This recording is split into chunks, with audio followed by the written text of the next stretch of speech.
As a little girl, growing up in a farm just outside of Nairobi, Kenya, I spent a lot of time wondering about the world outside. I spent my weekends watching TV and listening to music. I watched old 60s movies on school nights when I was supposed to be asleep. And I read a lot of books. I mean, a lot of books. I devoured media because I was thirsty to understand the world outside the confines of my otherwise simple, comfortable, and incredibly joyful upbringing. So it was no surprise that everything I knew about America, I knew from media. And this was before social media, so the variety of images I had of the United States was limited to what movies wanted me, an outsider, to know about this land of the free and home of the brave. I watched movies about American high schools in particular, and I found them absolutely fascinating. And I learned a lot. For example, I learned that in America you could walk out of classes before teachers dismissed you, just as long as the bell had rang. And I thought to myself, indeed, this is the land of the free and the home of the brave. Because that kind of behavior wouldn't fly where I'm from. In America, becoming homecoming king and homecoming queen was a big deal, but I never understood where home was or where people had gone enough to be coming.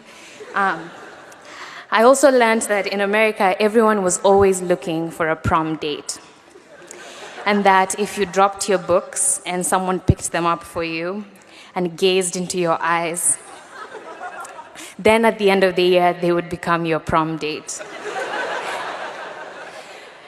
To date, I find it utterly impressive that the content was that consistent across the board. You watched Mean Girls, and it was like you had watched everything. Yet these thoroughly analyzed case studies of my peers could never have prepared me for the past 4 years as an international student at Harvard.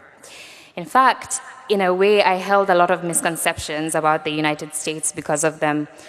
Now, I know, more often than not, this phenomenon happens the other way around. For instance, if I walk into a room and I say, "Hi, my name is Mwabe, and I'm from Nairobi, Kenya," a lot of things might go through your mind, like, "Wow, she speaks such good English." Or perhaps you might ask yourself the age-old question, and what I'm sure we are all wondering today. I wonder whether she's listened to Ariana Grande's music.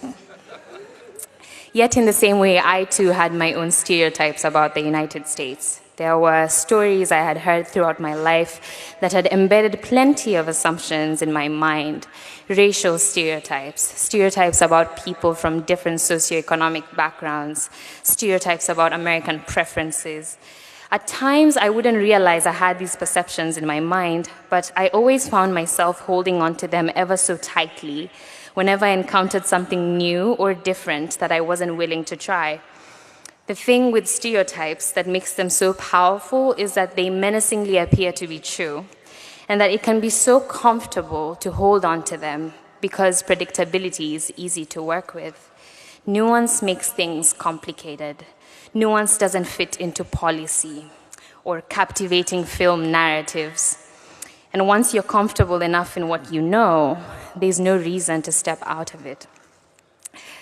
I have always been fascinated by people, cultures, history, why we think the way we think based on where we grew up or our experiences. And it was this fascination that led me to the anthropology department. I was excited at the prospect of a concentration where, for the most part, I got to observe people and theorize about why they do what they do. At first, this started as a self-centered process. In the midst of my debilitating homesickness and reluctance to adjust, I needed an excuse to get out of having to engage with this new country and its people by delving deeper to understand myself, my roots, and my culture. On any lovely Wednesday afternoon, you'd find me at a section in Toza, either finding a way to connect every possible theory to the African continent, or vehemently retorting to something a peer had said, and it always sounded like, well, I just want to push back on that for a little bit and say that that is based on a very Western framework of thinking. Around my friends, I started every statement with "in my culture," especially when I didn't want to try something new, like, "In my culture, we don't eat quinoa." Or, "In my culture, we don't ask professors about their weekends," or agree to call them by their first names. I'm sorry, Rakesh. And while this transformative liberal arts education has given me the tools to explain where I'm from, or why you wouldn't find me running by the Charles in the winter when no one is chasing me, self-centered intellectual pursuit can get incredibly dissatisfying and ultimately lonely. And so I began observing Americans instead. Away from the images that had for so long filled my head, I promptly began my fieldwork outlining the rituals among American 20-year-olds, their sociality, their tribal customs and norms, what they found taboo to talk about in public, their different kinship systems and values for concepts like personal space, and how "how's it going" isn't actually a question about how it's going. Eventually, I too began to participate in the natives' rituals, annual festivals like the Super Bowl, and this collaborative activity that was creating a March Madness bracket.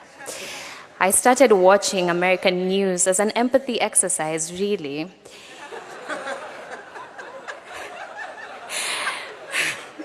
And slowly but surely, my eyes began to open to certain realities about the American experience through the lens of Harvard class of 2019 that Bring It On 1, 2, and 3 could never have taught me, not even in a million years. There were experiences that brought us together as a community and reminded me of the universality of our experiences.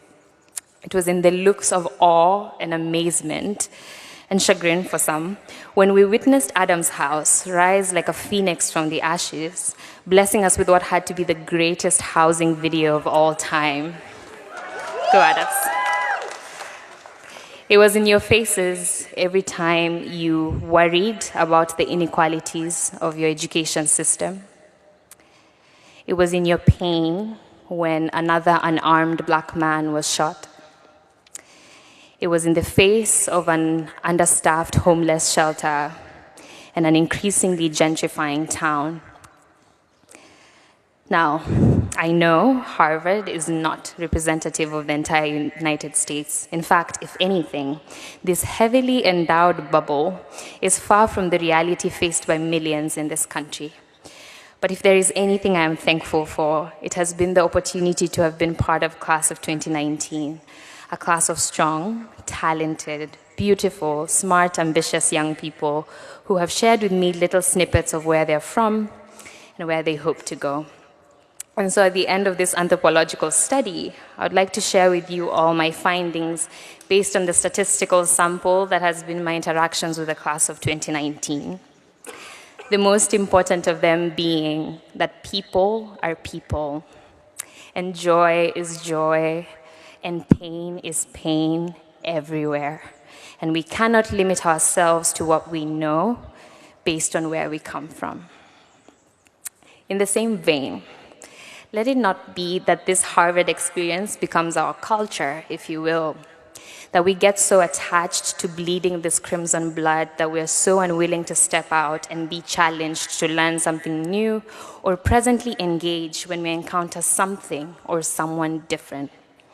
Statistically speaking, those who have left these grounds have had a palpable impact in the world. Those who have gone ahead of us have disrupted culture, transformed global politics, revolutionized economies, and we will most probably go ahead and do equally significant things, if not more. But these accolades, these achievements, do not make us any better, our lives any more valuable, our joy any more valid, our anger any more justified than the man across the street for whom every dollar counts. And this is in no way meant to devalue our worth. If anything, it takes away this pressure that we need to prove a point to the world, that we need to prove that we went to Harvard and did enough with this opportunity. Class of 2019, you graduate from Harvard, but you're worth so much more in and of yourself. And so I implore you, in the words of the great philosopher of our day, Pulitzer Prize winner Kendrick Lamar, sit down, be humble. Humility not being defined by how much we downplay the power that comes with a name. Humility not being saying to those who ask that we went to a school in Boston. But humility being the willingness to see all humanity as equal, Harvard degree notwithstanding. Humility being the willingness to learn as much as we can about those different from us, outside what we know, and then using this Harvard degree to, as we say in Kumba, do what we can with what we have to leave a space better than we found it. The world is in need of more people who walk through life with this sense of wonder.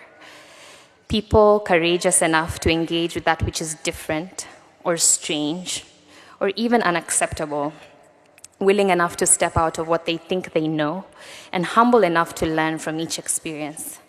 More than ever, our generation needs leadership that is willing to love and serve within this rare blend of courage and humility. Courageous enough to secure the bag, humble enough to do it without letting it define you. It is my hope, class of 2019, that it shall be said of us that we embodied this in the years to come. Thank you, and congratulations.